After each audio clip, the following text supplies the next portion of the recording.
Bright morning! So, nandito po tayo para samahan ako na mag-prepare ng mixed seafoods para sa birthday celebration ni Matthew Brevin. So, excited na ba kayo, guys? So, ngayon, let us prepare the ingredients. So, ano-ano ba yung mga ingredients na yan?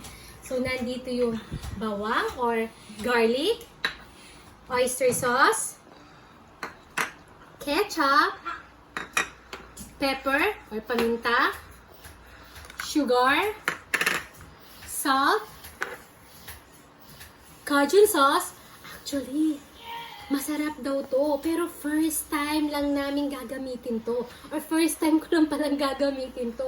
Nabili ko to dun sa kumari ko. Kaya kung naghahanap kayo ng cajun sauce, tawagan nyo lang po si Dudu.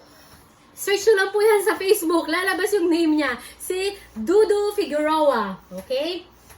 Tama ba yung Dudu de la Cruz pala. Sorry.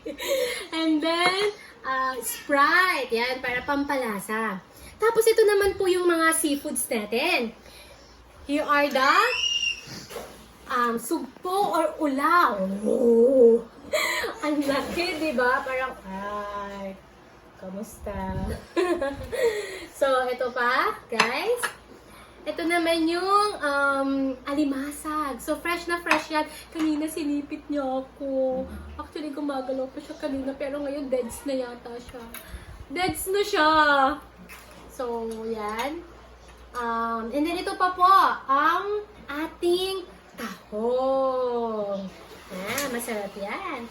And then, kanina, ahead of time, pinarepare ko na rin yung patatas. So, hiniwa ko na siya, tapos nilaga ko na siya kasama ng mais. So, pag na-prepare na natin yung patatas at mais, iset aside lang muna natin siya.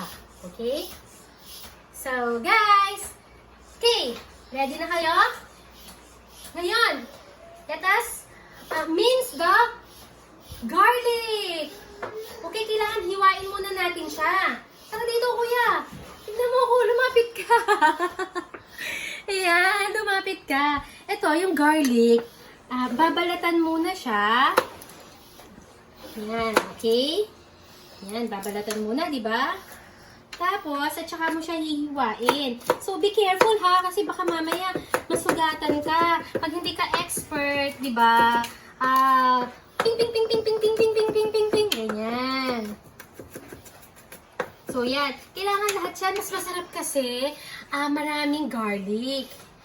Tapos, tsaka natin siya lulutuin mamaya sa butter. Ay, sorry! Kalimutan ko pala i-prepare yung butter.